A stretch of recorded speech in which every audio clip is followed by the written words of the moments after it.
Aujourd'hui, nous plongeons au cœur d'un récit où se mêlent prison, trahison et manipulation. Pour la première fois, Charles Blé Goudet lève le voile sur ce que personne n'osait dire au sujet du clan Gbagbo. Entre confidences inédites, coulisses politiques et révélations dérangeantes, cette vidéo vous emmène dans les zones d'ombre d'une histoire encore méconnue. Que s'est-il réellement passé? Qui a joué quel rôle? Et pourquoi ces vérités sortent-elles maintenant? Installez-vous, abonnez-vous, et découvrons ensemble ce récit qui pourrait bien changer votre regard sur la scène politique ivoirienne. Abonne-toi et active la cloche de notification pour ne rien rater de l'actualité. Comment? C'est gênant tout ça. Vous savez, ça fait la 12e fois que dans ma carrière politique, j'ai fait la prison. 11 fois en Côte d'Ivoire, la 12e fois, c'était la Cour pénale internationale. Les 11 fois, quand nous sortions des prisons, on était unis. J'ai fait la prison avec Guillaume Soro. Tout ce qui nous a opposés. Avez-vous une fois entendu Guillaume Soro dans ce pays dire, quand j'étais en prison avec Charles Blé Goudet, il a fait ceci, il a fait cela. Avec tout ce qui nous a opposés dans ce pays, vous le savez, et tout ce qui nous oppose aujourd'hui. Damana Picasse, j'ai fait la prison avec lui. Aujourd'hui, le PPACI, moi, je COGEP. Malgré tout ce qui nous oppose, vous l'avez une fois entendu dire, quand j'étais en prison Charles Blé Goudet, j'ai essayé de ceux avec qui j'ai fait vraiment la prison quand j'étais étudiant. Soul to Soul et les autres. C'est la première fois dans ma vie d'ancien prisonnier que je sors d'une prison, que tout ce qu'on a fait à la prison est sur la place publique. Ce monsieur qui vient de parler, avec mépris, regardez comment quand il parle de ma femme, il dit, je veux parler à cette dame. Il s'agit de Demba Traoré, pour le préciser, qui représente donc à la Le président m'a dit, je veux parler à cette dame. D'abord, le ton condescendant ne peut pas venir du président Gbagbo. Je connais le président Gbagbo plus que lui. Mais il dit qu'il était témoin oculaire. Qu'il a été témoin, je suis en train de vous parler. Très bien. Ce monsieur n'a jamais perdu une seule seconde de sa liberté. Donc, il ne sait pas ce que c'est qu'être en prison. Parce que lui, il venait à la prison. Moi, j'étais en prison. Avec le président Gbagbo. Alors, ce qu'il dit n'est pas vrai. Pourquoi? Je savais que c'était un complot. Aujourd'hui, comme vous insistez, et vous avez beaucoup insisté, depuis que je suis arrivé en Côte d'Ivoire, vous me mettez le doigt dans la gorge. Je dis, je ne veux pas en parler. Je ne veux pas, parce que je connais les conséquences. Mais vous voyez comment il est en train de me diaboliser? Juste pour se faire de la place. Juste pour que mes amis de gauche dont vous parlez puissent me haïr aujourd'hui. Je vais leur parler aujourd'hui. En prison, le président Gbagbo ne m'a jamais parlé par intermédiaire. Depuis que je le connais, que je fonctionne avec lui, dans notre fonctionnement, il ne me parle jamais par intermédiaire. La seule fois qu'il m'a demandé de faire une commission, c'était dans sa cellule. Moi, j'ai vu mon mentor, mon chef, tout malheureux. Il m'a fait une seule commission que j'ai menée à bien. Je vais vous citer des noms aujourd'hui. On en finit ça avec. Parce que mon silence risque de se retourner finalement contre moi. Président, qu'est-ce qui n'y va pas? Il me dit, il y a un problème. Président, il y a quel problème? Ça, c'est la commission qui m'a faite. Il me dit, la maison qui sert de siège au Front populaire ivoirien appartient à Nadi Bamba. Je dis, mais comment? Petit, il faut laisser ça. Donc, elle est en colère. Est-ce que tu peux m'aider? C'est tout ça que vous voulez que je parle ici? Je veux dire, vous me mettez en mission? Il dit oui. Afi Nguessan, dont on disait qu'il était mon ami. Si j'étais en parlant avec lui, comment j'aurais fait cette mission. Donc, le lendemain à 7 h, quand on ouvre les cellules, il est 6 h à Abidjan. Je vais au téléphone chez les gardes. Je demande à parler à Mme Angéline Kidi, que je salue au passage, l'épouse de Affi N'Guessan. Je l'ai au téléphone, heureusement. Je dis à maman, passez-moi votre mari. Hésitante qu'elle était, je la taquine. Maman, où vous faites chambre à part? Elle dit non, elle me le passe. Je dis président Affi. Je cite des noms, il est en vie. Le président Gbagbo souffre d'un problème. Votre siège est la maison de Nadi Bamba. Est-ce que vous pouvez rétrocéder cette maison? Il dit, mais ce n'est pas possible. Nous, c'est nos DG qui ont cotisé pour payer cette maison. Comment elle appartient à Nadi Bamba? Je dis, laisse tout ça, président. Fais-le au nom du président Gbagbo. Je t'en prie. Pour sa santé en prison, fais-le pour lui. Il dit, OK. Comme elle m'a traduit en justice, Là, c'est le président Affi qui parle. Le président Affi qui parle. Demandez au président de lui demander de me donner quelqu'un de confiance pour que le problème soit réglé devant un huissier. Moi, j'étais content parce que je vais de réussir un exploit pour mon patron. Je vais donc dans la cellule du président Gbagbo. Il dit, président, le problème est résolu. Demandez à Nadi Bamba de nous donner un an. Je vais donner à Affi, il m'attend au téléphone. À la CPI, le président a oublié de se lever pour aller au téléphone chez les gardes. Donc ceux qui racontaient que, oui, il y a des appareils enregistrés, tout ça c'est faux. Tout est suivi à la CPI. Il est parti, il a demandé le numéro, il est venu, il m'a donné un nom. Comment il s'appelle? Ousmane Si Savané, avec son numéro.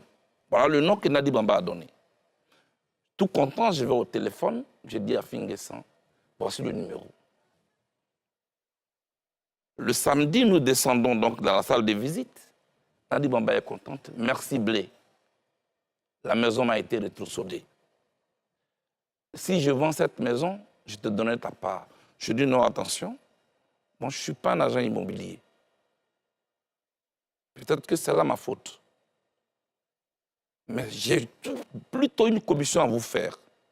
Évitez d'aller prendre les problèmes dehors pour les emmener en prison. Ça fait souffrir le président. Vous ne savez pas ce que c'est que la prison.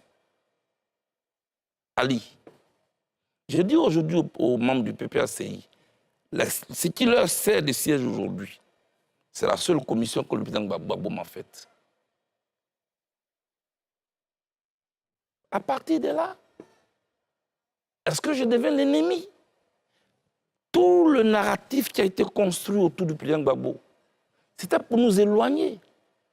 Avec le même conglomérat qui aujourd'hui désobéit à l'ordre du président Gbagbo et qui est en train de partir. Quand vous dites le conglomérat, vous faites allusion à qui? Mais il y a Stéphane Tipré, qui est parrainé par Nadi Bamba, avec tout leur groupe d'anciens UNG. C'est eux qui aujourd'hui sont venus nous diviser à la gauche. Regardez, Lida Kwasi est en prison. Dramana Pikassa en prison. Kone Boubaka en prison. Tous les camarades de gauche sont en prison. Le conglomérat de l'UNG est dehors. La gauche ivoirienne est victime d'un complot d'infiltration. Des gens qui ont mis en place un plan d'expropriation et un plan d'appropriation. Voilà ce dans quoi nous sommes. En ce qui me concerne, le président Gbagbo n'a pas refusé de me recevoir. Ali, je n'ai jamais voulu parler. Nadi Bamba m'a envoyé mon ancien directeur de cabinet quand on était en semi-liberté. Je cite des noms ce soir. Vous étiez encore à La Haye ou C'est à La Haye, Ali Diarasouba, et m'a envoyé Diaby Youssouf, qui vient me trouver à 3 h du matin dans mon hôtel à La Haye. Il dit qu'il a été envoyé par Nadi Bamba, qui lui dit de me faire une commission que voici. Et les Ivoiriens doivent se faire ce soir. Dis à Blé Goudé que tant que je suis en vie, il ne verra plus jamais Laurent Gbagbo de ses yeux. S'il l'a vu, c'est à la télévision. S'il l'a entendu, c'est à la radio. Mais mieux, mais j'aurais dit pire, dis-lui que tôt ou tard, j'aurai sa peau. C'est la commission que la Diaby commission Youssouf, que votre Diaby directeur de Youssouf lui cabinet, vous fait. Oui. Et je lui dis, mais Diaby, tu as écouté aux portes ou bien on t'a vraiment envoyé? Parce que ce que tu dis est grave. Il m'a dit, c'est elle qui a même payé mon transport. Ali, c'est le programme de cette dame qui est en train de se dérouler sur moi. Au point que mes amis et moi, on ne peut pas se parler aujourd'hui. Voilà ce qui se passe. Pour le reste, je vous le dis, moi je parle. Et c'est la même chose. En 2009, je peux aller plus loin. Votre aîné, Issa Sangaré Yereso, il est en vie, je le cite. Il avait une émission qu'il animait qu'on appelle En toute franchise. Sur les antennes de la RTI, effectivement. RTI 1. Je demande que Guillaume Soro désarme. Parce qu'il a été nommé Premier ministre, pour qu'en retour, il désarme. Vous savez ce qui s'est passé? 3 jours après cette interview, je suis convoqué par Nadi Bamba, chez elle à la maison. J'y arrive, je trouve Guillaume Soro. Je trouve Konaté Siliki. Je cite des noms. Je trouve Meïté Sendou. Je suis sur un banc d'accusés. Quelques minutes après, le chef de l'État de Côte d'Ivoire arrive. Me voici entre le Premier ministre et le chef de l'État. La dame prend la parole. Blé, présente tes excuses à Guillaume Soro. J'ai dit pourquoi? Pourquoi tu lui as demandé de désarmer? Les armes qu'il porte de jour, ça tonne. Ce ne sera pas contre Gbagbo. Tu ne sais pas. Tu ne sais pas de quoi tu parles. Qui suis-je? Devant le chef de l'État de Côte d'Ivoire. Devant le Premier ministre, je me mets à genoux, je demande pardon au Premier ministre. Et je n'ai pas dormi toute la nuit. Les armes ont tourné en 2011. Non? C'était contre qui? C'était contre les Ivoiriens. Le président Gbagbo a arrêté. C'est tout cela. C'est de ça que moi, je ne veux pas parler. Tout ce que je dis, si elle n'est pas d'accord, elle peut me traduire en justice. Je suis prêt pour ce procès de vérité.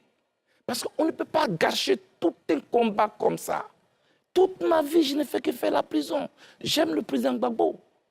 Je n'ai rien contre le président. Est-ce que vous avez essayé d'utiliser d'autres voies et moyens pour rencontrer le président Gbagbo? Je suis allé rencontrer le pasteur Dion. Il est en vie. Je lui ai dit, est-ce que vous pouvez approcher mon père? Je veux parler avec lui. J'ai écrit une lettre que j'ai remise au professeur Hubert Oulaye. Ça n'a pas marché. Je me suis rapproché de tous les chefs départementaux coutumiers de Gagnoa, avec à la tête Boga, Sivori. Ils sont allés rencontrer le président Gbagbo à ma demande. Ils sont revenus, ils m'ont dit, il dit que tu ne lui as rien fait, mais il s'organise pour te recevoir. Je leur ai dit, c'est pas vrai, ça ne sera pas se passer. Parce que le programme d'une dame est en train de se dérouler. J'ai fait tout ce que je pouvais faire pour rencontrer le président Gbagbo. Donc les jeunes gens qui sont instrumentalisés sur les réseaux sociaux, non, mais il n'a jamais demandé, ils ne savent pas de quoi ils parlent. Moi, je ne suis pas leur ennemi.